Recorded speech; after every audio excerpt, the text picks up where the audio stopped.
প্রিয় শিক্ষার্থী, প্রথমে ইতিহাস কুটির পেজে সকলকে স্বাগত।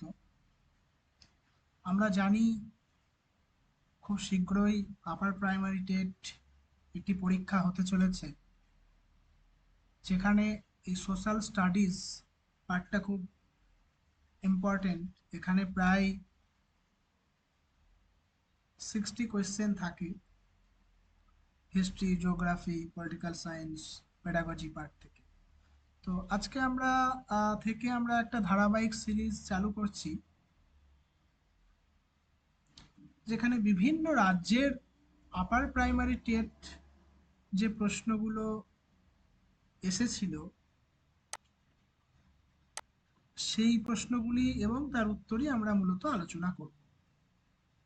তো আজকে আমরা যে বিষয়টা আলোচনা করব সেটা হলো ত্রিপুরা রাজ্যের আপার প্রাইমারি টেটের সোশ্যাল স্টাডিজ পার্টের প্রশ্ন। প্রথম দেখো প্রশ্ন 91, ইন্দাস ভ্যালি সিভিলাইজেশন অন্য যে নামেও পরিচিত ছিল তা হলো Harappan seals, Harappan culture, both and none of this অ্যাভাব।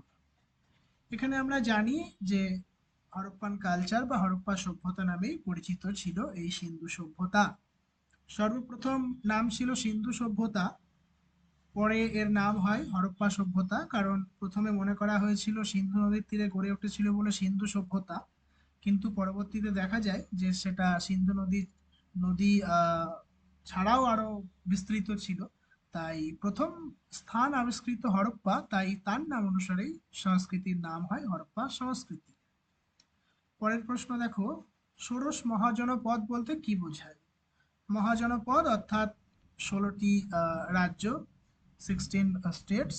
সেখানে জনপদ, গ্রাম থেকে জনপদ, জনপদ থেকে মহাজনপদ আমরা পড়েছি। পরের প্রশ্ন, অধিকাংশ মহাজনপদই শাসিত হয় রাজাদের দ্বারা, জমিদারদের দ্বারা, নাকি মুঘল শাসকদের দ্বারা, নাকি নান অফ দ্য অ্যাভব? এখানে অবভিয়াসলি মুঘল শাসক উপরে কোনোটি নয়, এটাই হচ্ছে না। তো আনসার এখানে রাজাদের দ্বারা। ম্যাক্সিমাম মহাজনপদগুলি রাজাদের দ্বারাই পরিচালিত হতো। কিছু কিছু জনপদ প্রজাতান্ত্রিক ছিল, যেমন ব্রিজি, মল্ল। নেক্সট প্রশ্ন দেখো, জৈন প্রথা অনুযায়ী মহাবীরের পূর্বসূরি কে ছিলেন? অর্থাৎ আমরা জানি জৈন ধর্মে 24 জন তীর্থঙ্করের আমরা নাম পাই। তো মহাবীর ছিলেন 24তম তীর্থঙ্কর, অর্থাৎ তার আগে 23 জন তীর্থঙ্কর ছিলেন। এক্ষেত্রে আনসার তাহলে সি, 23তম তীর্থঙ্কর ছিলেন পার্শ্বনাথ। আমরা জানি যিনি কাশীর রাজা অশ্বসেনের পুত্র ছিলেন। পরবর্তী প্রশ্ন দেখো, বৌদ্ধ ধর্ম অনুযায়ী সংঘ কি? বৌদ্ধ ধর্ম অনুযায়ী সংঘ হলো গৌতম বুদ্ধের যারা অনুগামী, অর্থাৎ ভিক্ষু ভিক্ষুণী যারা ছিল তাদের একটি সংগঠন, অর্থাৎ অপশন সি এখানে সঠিক উত্তর। পরের প্রশ্ন দেখো, ভক্তি আন্দোলনের প্রাথমিক পর্ব যাদের নেতৃত্বে পরিচালিত হয়েছিল তারা কারা? এখানে আলোয়ার, নায়নার্স, ব্রাহ্মণ, শূদ্রাস, বিষ্ণু, শিবা, না কোনোটিই নয়। এখানে সঠিক উত্তর কিন্তু অপশন এ, আলোয়ার এবং নায়নার্স। আমরা জানি যারা আহ বিষ্ণুর উপাসক বা তার ধরানার ছিলেন তারা আলোয়ার নামে পরিচিত, এবং যারা শিবের উপাসক বা শিব ধরানার যারা ছিলেন তারা হচ্ছে নাইনার নামে পরিচিত। প্রাথমিক পর্যায়ে এরাই ভক্তি আন্দোলনের নেতৃত্ব প্রদান করেছিল। পরের প্রশ্ন দেখো, 1947 সালে 15ই আগস্ট এর ঐতিহাসিক দিনটিতে গান্ধীজি কোথায় ছিলেন? অর্থাৎ স্বাধীনতা দিবসের দিন গান্ধীজি কিন্তু দিল্লিতে ছিলেন না। এখানে সঠিক উত্তর হচ্ছে নান অফ দ্য অ্যাভাব। হ্যাঁ, নোয়াখালীতে যাওয়ার কথা ছিল গান্ধীজির, কিন্তু সেখানে সেই সময় একটা দাঙ্গা পরিস্থিতি দেখা যায় কলকাতা সহ বাংলাদেশের কিছু পর্বে। তো সেই কারণে তিনি নোয়াখালীতে যাননি, এবং সঠিক উত্তর এখানে রান অফ দ্য অ্যাভাব, কিন্তু তিনি সেই সময় ছিলেন কলকাতাতে। পরের প্রশ্ন দেখো, জাতীয় আন্দোলনের অংশ হিসাবে 26শে জানুয়ারি 1930 সালে ইম্পর্টেন্সটা কি আছে? পূর্ণ স্বরাজ দিবস নাকি স্বাধীনতা দিবস?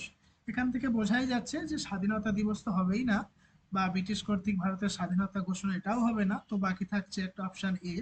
সঠিক উত্তর এখানে অপশন এ, পূর্ণ স্বরাজ দিবস, যেটা কিনা আমরা জানি যে 1929 সালে জাতীয় কংগ্রেসের যে লাহোর অধিবেশন হয়েছিল সেই লাহোর অধিবেশনে এই পূর্ণ স্বরাজ দিবসের একটা প্রস্তাব গৃহীত হয়েছিল। সেই অনুযায়ী 1930-এ 26শে জানুয়ারি পূর্ণ স্বরাজ দিবস পালিত সেই সময় হয়।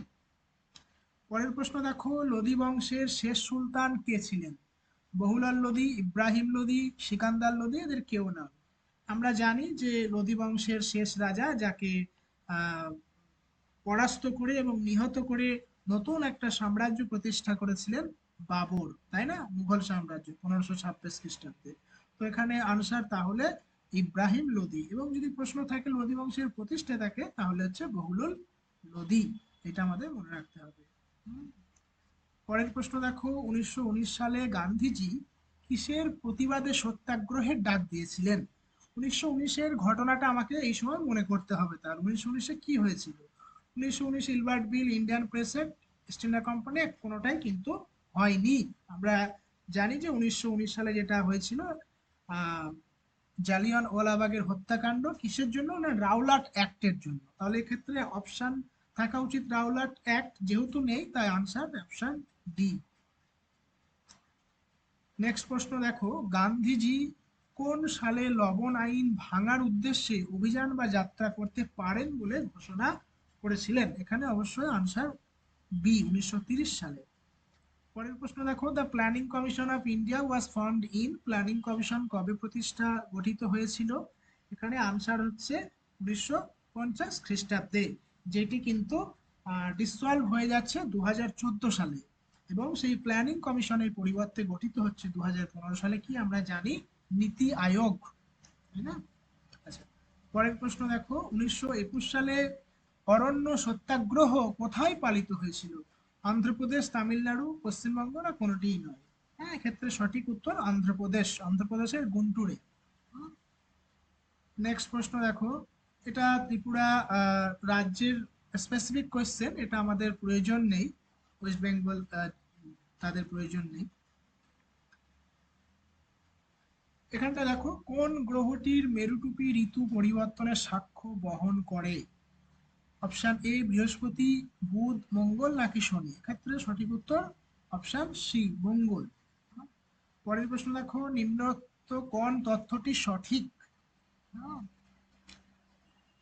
সৌরজগতে ধূমকেতু সর্বাপেক্ষা অনুমান সাপেক্ষ মহাজাগতিক বস্তু, নাকি ধূমকেতু ভস্ম দ্বারা গঠিত, ধূমকেতুর কক্ষপথটি প্রসারিত, নাকি ধূমকেতুকে বলা হয় উল্কা?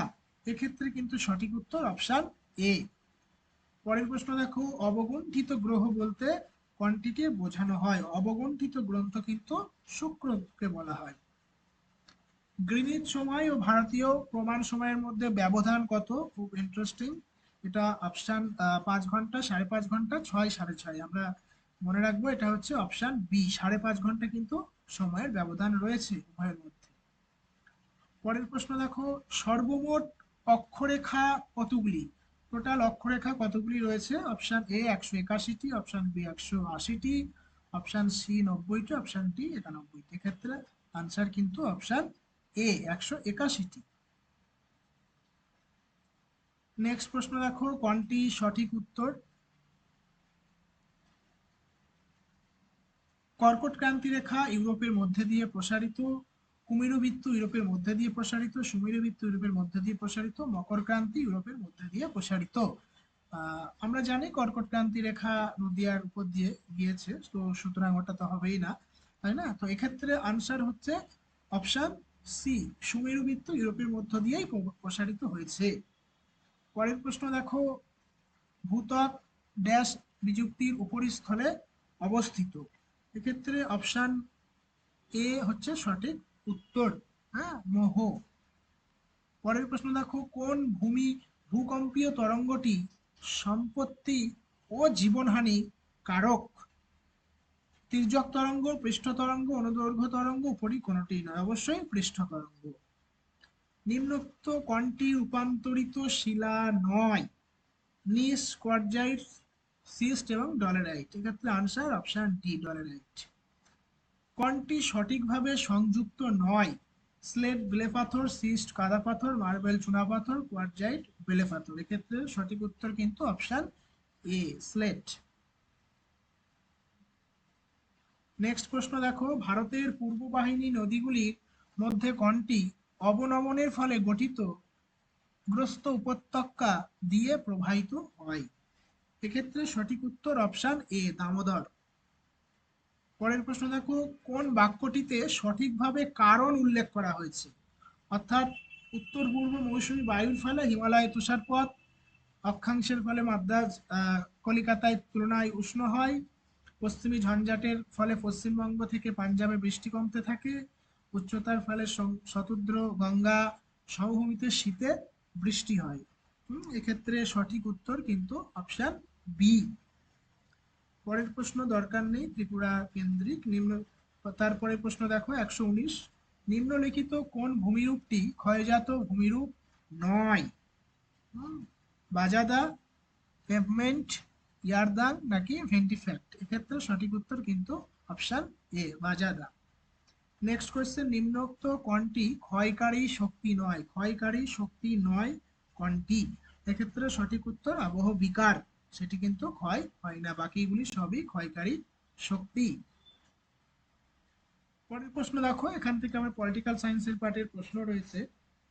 দেখো, প্রথমবারের মতো ভারতবর্ষে সমগ্র দেশে ইলেকট্রনিক ভোটিং মেশিন অর্থাৎ ইভিএম, যেটা দিয়ে আমরা ভোট দিই লোকসভা বিধানসভায়, সেটা কত সালে প্রথম ব্যবহার করা হয়েছিল? এক্ষেত্রে সঠিক উত্তর হচ্ছে কিন্তু নান অফ দ্য অ্যাভাব। কারণ 2004 সালে প্রথম 543টি লোকসভা আসনে এটি চালু হয়েছিল। অপশনে সেটি নেই, অর্থাৎ নান অফ দ্য অ্যাভাব। এর পরের প্রশ্নটা দেখো, ভারতবর্ষে সর্বপ্রথম যে 3টি প্রেসিডেন্সি শহরে উচ্চ আদালত স্থাপিত হয়েছিল সেগুলি কি কি? এখানে আনসার হবে ক্যালকাটা, বোম্বে এবং মাদ্রাস। আমরা জানি যে সেই ব্রিটিশ পিরিয়ডে মূলত এই ক্যালকাটা, বোম্বে, মাদ্রাসই ছিল সব থেকে মোস্ট ইম্পর্টেন্ট। সেই কারণে উচ্চ আদালত সহ আমরা যদি ইউনিভার্সিটি গুলো দেখি তো একই, ক্যালকাটা, বোম্বে এবং মাদ্রাস। পরের প্রশ্ন দেখো, ভারতবর্ষে কত সালে the schedule caste and schedule tribe act গঠিত হয়েছিল? এক্ষেত্রে সঠিক উত্তর অপশন এ, 1989 খ্রিস্টাব্দে। নেক্সট কোয়েশ্চেন, ভারতবর্ষের প্রকৃতি বর্ণনা করতে গিয়ে কে ইউনিটি ইন ডাইভার্সিটি এই কথাটি উল্লেখ করেছেন? আমরা জানি এই কথাটি বিখ্যাত একটি উক্তি, ইউনিটি ইন ডাইভার্সিটি, যেটা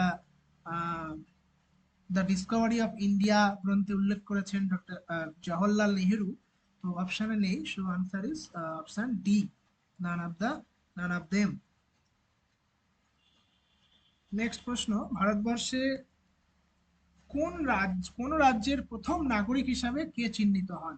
কোন রাজ্যের প্রথম নাগরিক সবসময় রাজ্যপাল এবং দেশের প্রথম নাগরিক রাষ্ট্রপতি, এটা আমাদের মাথায় রাখতে হবে সবসময়। তারপরে দেখো, which of the following is not a constitutional body? Constitutional body নয় কোনটি ক্ষেত্রে? হ্যাঁ, election commission, national advisory council বা union public service commission, UPSC, none of the above. এক্ষেত্রে আমরা ন্যাশনাল অ্যাডভাইসারি কাউন্সিল কিন্তু কখনোই কনস্টিটিউশনাল বডি নয়। নেক্সট প্রশ্ন দেখো, নিচের কোনটি আদালতে গ্রহণযোগ্য? হ্যাঁ, আদালতে গ্রহণযোগ্য ক্ষেত্রে একমাত্র মৌলিক অধিকারটি, একমাত্র ফান্ডামেন্টাল রাইটটাই আদালতে গ্রহণযোগ্য বা প্রয়োগযোগ্য। নেক্সট প্রশ্ন দেখো, ইন্ডিয়ান ফেডারেল সিস্টেম নিচের কোনটির উপর অধিক মাত্রায় ভিত্তি করে গড়ে উঠেছে? ইন্ডিয়ান যে ফেডারেল সিস্টেমটা আমাদের রয়েছে সেটা কোন দেশের ফেডারেলিজমের বেস করে গড়ে উঠেছে আমাদের ভারতে? সেটা হলো Canadian federalism. Option A right answer. Next প্রশ্ন ত্রিপুরা কেন্দ্রিক, দরকার নেই আমাদের। নেক্সট প্রশ্ন, গোপন ব্যালটের, এটাও ত্রিপুরা কেন্দ্রিক, প্রয়োজন নেই। এইবার আমরা পার্ট সরাসরি চলে আসছে সোশ্যাল বা সোসিওলজি প্লাস হচ্ছে পেডাগজিক্যাল যে পার্টটা, খুব ইম্পর্টেন্ট পার্ট এগুলি। কারণ শুধুমাত্র আমাদের কন্টেন্ট নলেজ বা সাবজেক্টিভ নলেজ থাকলে হবে না, পাশাপাশি পেডাগজিক্যাল নলেজও আমাদের কিন্তু প্রয়োজন। তো প্রথম প্রশ্ন দেখো, সমাজবিজ্ঞান মানুষের আচরণ নিয়ে কাজ করে, তার কোন বিষয় ক্ষেত্রে, কোন বিষয় নিয়ে সমাজবিজ্ঞান কাজ করে? সেটা হলো অপশন এ গণতন্ত্র নির্বাচন, অপশন বি সামাজিক সাংস্কৃতিক প্রেক্ষাপট, প্রাকৃতিক পরিবেশ, কোনোটিই নয়। তো সোশ্যাল সায়েন্স সবসময় সোশ্যাল এবং কালচারাল আসপেক্টকেই সবসময় নিয়ে এটা এরা কাজ করে, চর্চা করে, তাই না? তো অপশন বি হচ্ছে এক্ষেত্রে সঠিক উত্তর। এর পরের প্রশ্ন দেখো, নিচের কোনটি সমাজবিজ্ঞানের লক্ষ্য নয়, অর্থাৎ সোশ্যাল সায়েন্সের কোনটা এম নয়? সামাজিক আচরণ ধারার বিকাশ ঘটানো অবশ্যই লক্ষ্য, সামাজিক বিকাশের একটা জ্ঞান এটাও লক্ষ্য, এনসেপ গঠন, এই এনসেপ গঠন মানেটা জানতে হবে ন্যাশনাল কারিকুলাম ফ্রেমওয়ার্ক। তো ন্যাশনাল কারিকুলাম ফ্রেমওয়ার্কের সঙ্গে সোশ্যাল সায়েন্সের কোনো সম্পর্ক নেই, সুতরাং অপশন এ হচ্ছে ক্ষেত্রে সঠিক উত্তর। পরের প্রশ্ন দেখো, সমাজবিজ্ঞানে শিক্ষণে নিচের কোনটি সৃজনাত্মক কর্ম নয়? হুম, যেমন making models, making charts, making discussion, none of the above. এক্ষেত্রে সঠিক উত্তর অপশন ডি, উপরের কোনোটি কিন্তু আহ, নয়। হুম, পরের প্রশ্ন দেখো, শিখনের সংজ্ঞায় আচরণের পরিবর্তন হলো একটি সবসময় গুরুত্বপূর্ণ দিক। আচরণের পরিবর্তন মানে এটা মোস্ট ইম্পর্টেন্ট একটা আসপেক্ট সবসময় একটা আচরণের ক্ষেত্রে। পরের প্রশ্ন দেখো, যার উপর ভিত্তি করে শিক্ষার্থীদের প্রজেক্ট মেথডের আওতাভুক্ত করা হয় সেটি কি? The principal of critical thinking, principal of selection, principal of inspiration, বা নান অফ দ্য অ্যাভাব। সবসময় মনে রাখবে যে এখানে এই অনুযায়ী আনসার হবে অপশন ডি। কারণ প্রজেক্ট মেথড হচ্ছে এমন একটা টিচিং মেথড, সেখানটায় সবসময় স্টুডেন্টদের একটা পারপাসফুল অ্যাক্টিভিটি, তারপরে লার্নিং বাই ডুইং, হ্যাঁ, সোশ্যাল এক্সপিরিয়েন্স, এইগুলির মধ্য দিয়ে শেখানো হয়। সেখানে principal of inspiration, selection, critical thinking এর কোনো জায়গাই নেই। নেক্সট প্রশ্ন দেখো, সোশ্যাল কনস্ট্রাকটিভিস্ট থিওরিজ যারা, তারা শিশুদের বিবেচনা করে কি হিসেবে? জ্ঞানের সৃজনে সম্পৃক্ত একটি সক্রিয় উপাদান হিসাবে, জ্ঞানের পরোক্ষ গ্রহীতা হিসাবে, একটি খালি স্লেটের মতো, উপরের কোনোটিই নয়। তো বলি, এই ধরনের যে বা পেডাগজিক্যাল যে প্রশ্নগুলি আছে, এই প্রশ্নগুলি সঠিক আনসার বের করতে গেলে কিন্তু নিজের বাস্তব বুদ্ধিটাকে প্রয়োগ করতে হবে, সবসময় যে জানতে হবে তা নয়, বা বই পড়ে মনে রাখতে হবে জানতে হবে তা নয়। পেডাগজিক্যাল পার্টটাই এরকম, নিজের বাস্তব বুদ্ধিটাকে প্রয়োগ করতে হবে এবং নিজেকে দিয়ে প্রশ্নগুলি জাজ করতে হবে। হুম, এখানে স্বাভাবিক option is the correct answer. জ্ঞানের সৃজনে সম্পৃক্ত একটি সক্রিয় উপাদান হিসাবেই সোশ্যাল কনস্ট্রাকটিভিস্টরা শিশুদের বিবেচনা করে। হুম, তারপরে প্রশ্ন দেখো, নিচের কোনটি শিক্ষার্থীদের চিন্তন প্রক্রিয়াকে সহায়তা করে না? সামাজিক বিষয়ে অংশগ্রহণ, নিষ্ক্রিয় শ্রবণ, বোথ এ অ্যান্ড বি, এবং নান অফ দ্য অ্যাভাব।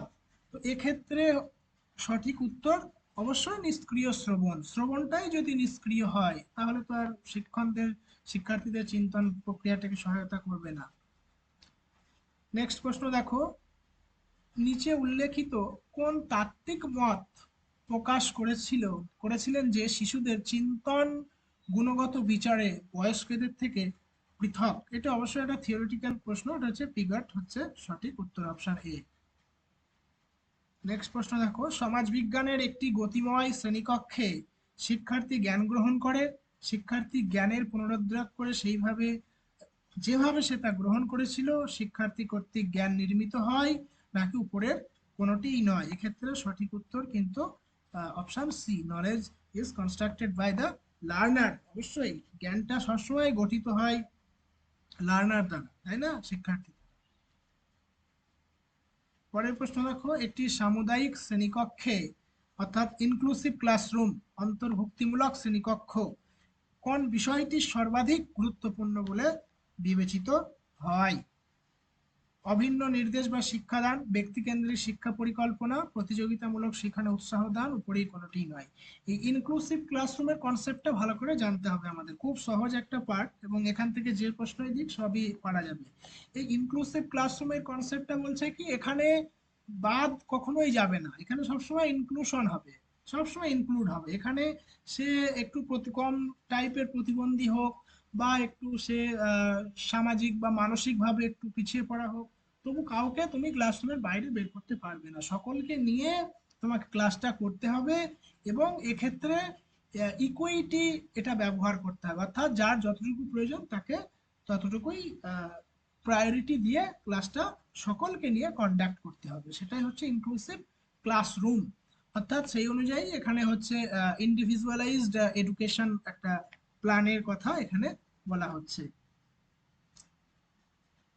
নেক্সট প্রশ্ন দেখো, সামাজিক ও পৌর বা রাজনৈতিক জীবনের শিক্ষণে যে দিকটির উপর আলোকপাত করা হয় তা হলো রাজনৈতিক সংস্থা সমূহ নিয়ে চর্চা, মৌলনীতি সমূহের চর্চা, এ অ্যান্ড বি এবং কোনোটিই নয়। অবশ্যই এক্ষেত্রে অপশন সি কারেক্ট আনসার, দুটি নিয়েই চর্চা করা হয়। পরের প্রশ্ন দেখো, শিক্ষার্থীর পারদর্শিতার মূল্যায়ন শিক্ষককে সাহায্য করে শিক্ষার্থীর কর্মক্ষমতার রেকর্ড রক্ষণাবেক্ষণ? অবশ্যই না। শিক্ষণের জন্য অ্যাক্টিভিটি প্রস্তুত করা, হ্যাঁ, এটাও অবশ্যই না। এবং শিখন শৈলীর শক্তি মূল্যায়ন করতে অবশ্যই, হ্যাঁ, কারণ শিক্ষার্থীর পারদর্শিতার মূল্যায়ন শিক্ষককে সাহায্য করে ইভ্যালুয়েট করতে, দ্য স্ট্রেংথ অফ পেডাগজি, হ্যাঁ, অর্থাৎ অপশন সি হচ্ছে কারেক্ট আনসার এক্ষেত্রে। নেক্সট প্রশ্ন দেখো, সমকালীন তাত্ত্বিকদের ধারণা অনুযায়ী শিখন প্রাথমিকভাবে হলো একটি যান্ত্রিক কার্যকলাপ, নাকি আচরণবাদী কার্যকলাপ, নাকি সামাজিক কার্যকলাপ, নাকি নান অফ দ্য অ্যাভাব? এক্ষেত্রে সঠিক উত্তর সামাজিক কার্যকলাপ। নেক্সট প্রশ্ন, আউট অফ দ্য বক্স চিন্তন যার সঙ্গে সম্পর্কিত, এটা একটা সম্পূর্ণ থিওরিটিক্যাল প্রশ্ন, এক্ষেত্রে আনসার হচ্ছে ডাইভারজেন্ট থিঙ্কিং, মনে রাখতে হবে। এবং লাস্ট প্রশ্ন বা শেষ প্রশ্ন, পেডাগজি শব্দটি যে গ্রিক শব্দ থেকে উৎপন্ন হয়েছে সেটা হলো পেডাগগস, পেডাগগিয়া, বোথ এবং নান অফ দ্য অ্যাবভ। এক্ষেত্রে সঠিক উত্তর অপশন এ। এই ছিল হচ্ছে একটি বছরের প্রিভিয়াস ইয়ারের প্রশ্ন। এরপরে আমাদের আরো এই সোশ্যাল স্টাডিজ এর পার্ট নিয়ে, প্রিভিয়াস ইয়ারের প্রশ্ন উত্তর নিয়ে আমরা অবশ্যই আলোচনা করব। এক একদিন আমরা এক একটা ইয়ারের প্রশ্ন নিয়ে আলোচনা করব, এবং সাথে সাথে আমরা সোশ্যাল স্টাডিজ এর পাশাপাশি এরপরে আমরা চাইল্ড ডেভেলপমেন্ট, সিডিপি অর্থাৎ যেটা সিডিপি নিয়েও আমরা আলোচনা করব। তো আহ, ভালো লাগলে অবশ্যই লাইক ফলো করে দেবেন এবং কমেন্ট করবেন। এবং পিডিএফ যদি নিতে চান এইটার পুরোটার, তাহলে অবশ্যই কমেন্ট করবেন।